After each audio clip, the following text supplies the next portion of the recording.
Olá, tudo bem? Olá pessoal!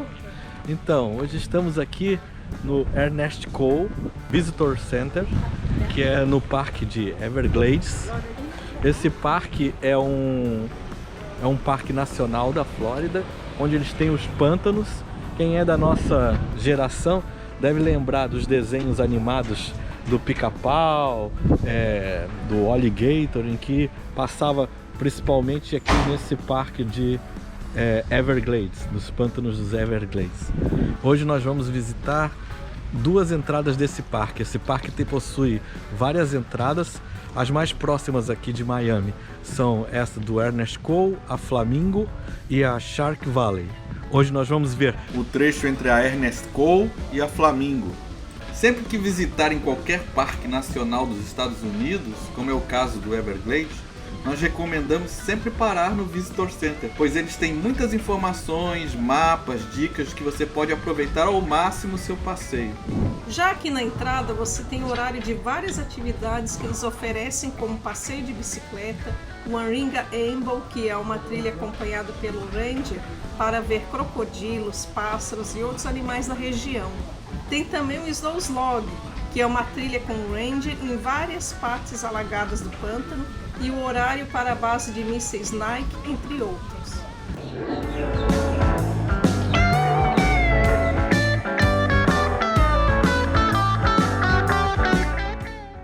Aqui dentro eles têm informações sobre a fauna, a flora da região. É um lugar muito agradável e informativo. E logo ali nós temos o balcão de informações, que hoje está bem concorrido. Aqui no balcão de informações do Visitor Center, eles oferecem folders com informações em várias línguas, inclusive português.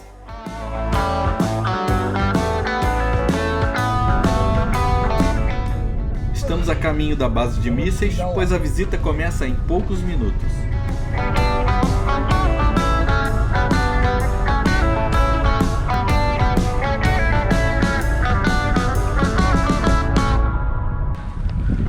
Uma das atrações aqui do parque de Everglades é a base de mísseis que os Estados Unidos construiu na época da Guerra Fria, quando houve aquele incidente de mísseis com Cuba. A União Soviética começou a instalar mísseis em Cuba. Eles construíram uma base aqui no Everglades em 1962, e este acontecimento ficou conhecido como a crise dos mísseis. Os Estados Unidos estavam muito preparados para um ataque vindo da União Soviética, mas eles não tinham nenhuma defesa para um ataque vindo de baixo.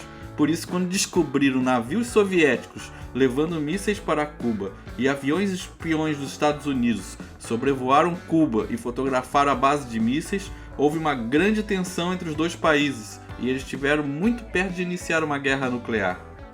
Felizmente, a União Soviética recuou, retirou os mísseis nucleares chamados de R-12 Divina, em troca dos Estados Unidos não invadirem Cuba. Estes mísseis, se disparados, poderiam atingir a capital americana em 13 minutos. Você pode visitar por conta própria, ou então tem 2 tours com o Ranger, que leva você e conta toda a história.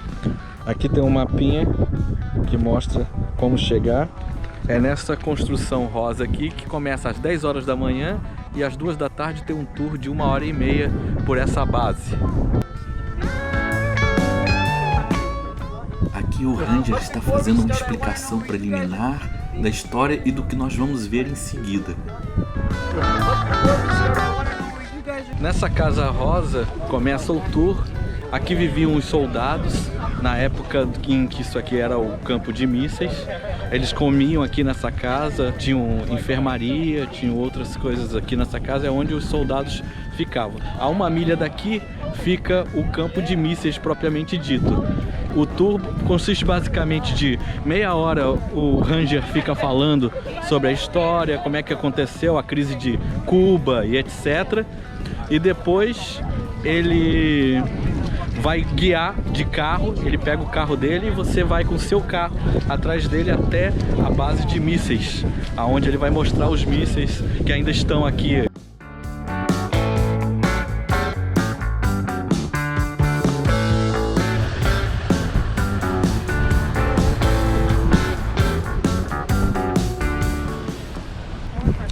Depois que você segue o Ranger e ele abre o portão aqui da base, você entra numa área restrita militar, em que todos os carros ficam estacionados aqui, e ele vai levar agora a gente a pé até os mísseis, onde ficavam os mísseis. Uma coisa interessante é que normalmente esses mísseis são colocados dentro de silos subterrâneos, mas aqui, como é tudo pântano, não tinha como fazer isso, então os mísseis ficavam fora da terra. Aqui atrás de mim vocês podem ver alguns silos onde ficam os mísseis armazenados, são aquelas casas lá. Na explicação, o Ranger chama de silos, mas pra gente seria mais um celeiro ou galpão. Esses silos, são 3 silos, tinham 12 mísseis, alguns com capacidade nuclear. E os soldados que ficavam aqui, em 15 minutos eles tinham que correr, tirar os mísseis do galpão, colocar em posição e ficar prontos para disparar. Dentro de cada uma dessas bases tem um bunker também para eles se esconderem, que a gente vai ver daqui a pouco.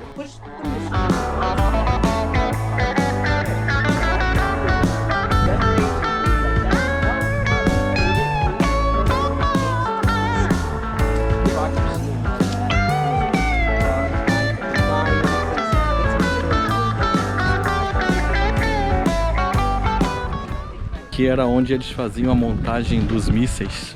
Pode ver que é uma casa bem pequena, assim.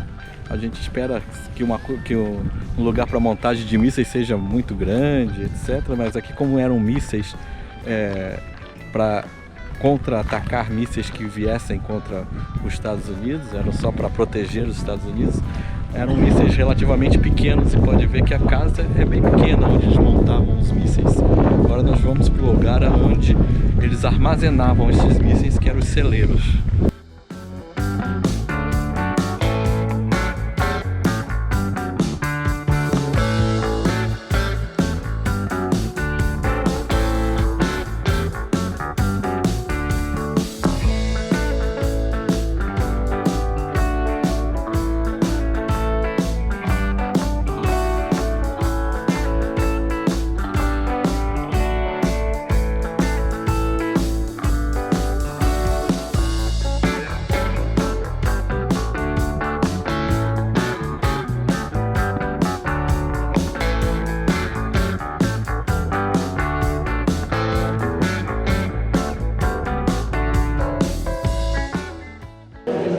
Aqui temos o míssil, igual o que tinha na época. Eram 4 mísseis por cada um desses celeiros. Eles podiam carregar uma bomba nuclear 4 vezes mais forte do que a de Hiroshima e Nagasaki.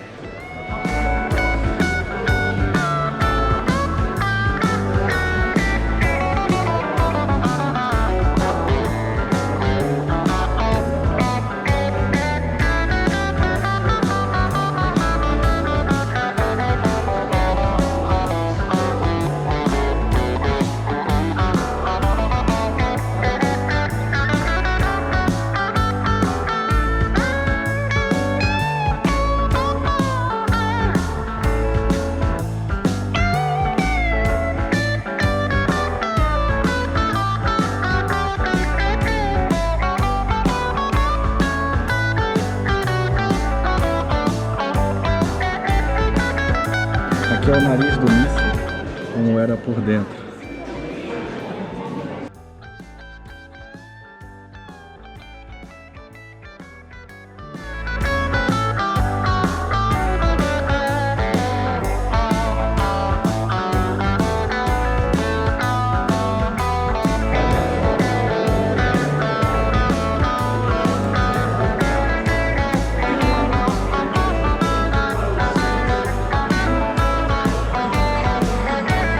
Eles têm fotos da época e explicações de como funcionava a base.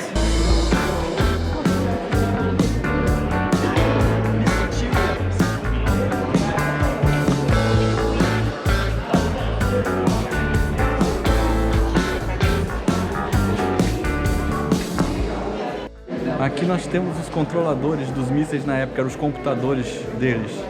Dá até medo de ver o que controlava tanta potência na época, olhem só.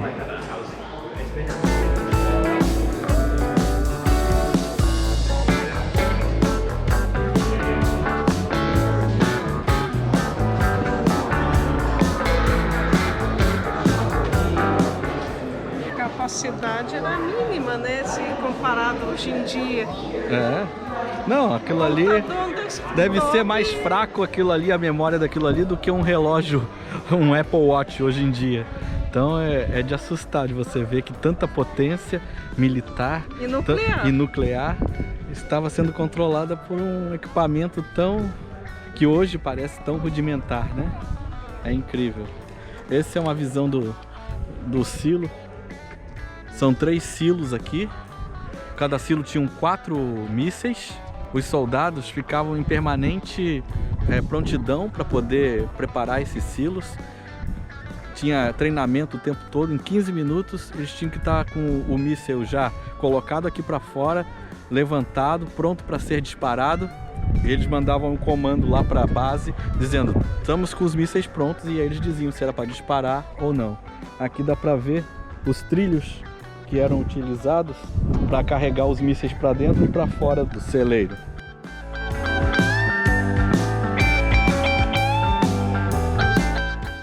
Aqui temos uma foto da época mostrando como era o celeiro e os trilhos que carregavam os mísseis para fora.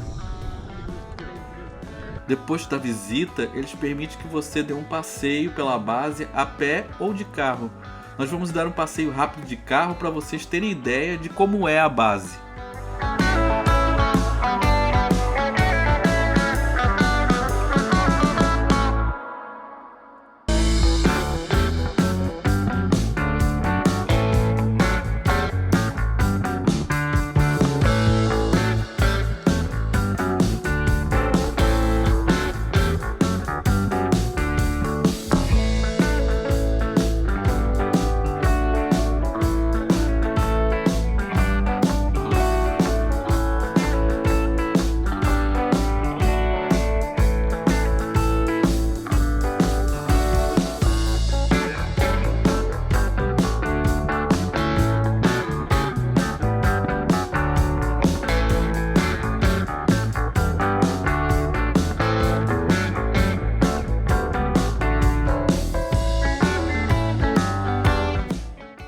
Acabou que a gente ficou pouco lá no Ernest Cole, porque logo ia sair o tour para visitar a base de mísseis. E depois a gente resolveu seguir mais em frente para o Flamingo Visitor Center. É um outro centro de visitação aqui do parque. É bem grande esse parque aqui, ele tem muitas milhas que você anda de carro, é importante você vir de carro. E entre os centros de visitações existem várias trilhas, lagos, várias coisas para você fazer. Essa aqui, por exemplo, é um dos lagos que tem no caminho, o 9 Miles Lake. E aí você pode alugar canoas aqui e passear pelo lago. Existem dias que são gratuitos aqui neste parque. Se você olhar no calendário do parque, você vai ver que, por exemplo, hoje é dia de Martin Luther King, o parque está gratuito. Senão você paga $30 por carro para entrar no parque e te dá direito a visitar o parque durante 7 dias. Para você visitar o parque e aproveitar mesmo, você vai precisar de mais de um dia. Mas com um dia dá para conhecer o parque todo. Só que você não vai aproveitar, fazer canoagem, pescar, etc. Perto do Visitor Center do Flamingo, você tem várias trilhas que você pode passear. Se você der sorte, você vai ver alguns crocodilos. Mas por enquanto só vimos um na estrada, mas não deu para parar. Estamos caçando para ver se achamos outros. Tem também um camping aqui que você pode ficar à noite. Eles têm cabanas. Você pode também acampar com a barraca ou motorhome. Aí você é que escolhe. É um lugar bem legal para você ficar, se quiser passar um final de semana no meio da natureza, vendo um outro lado de Miami.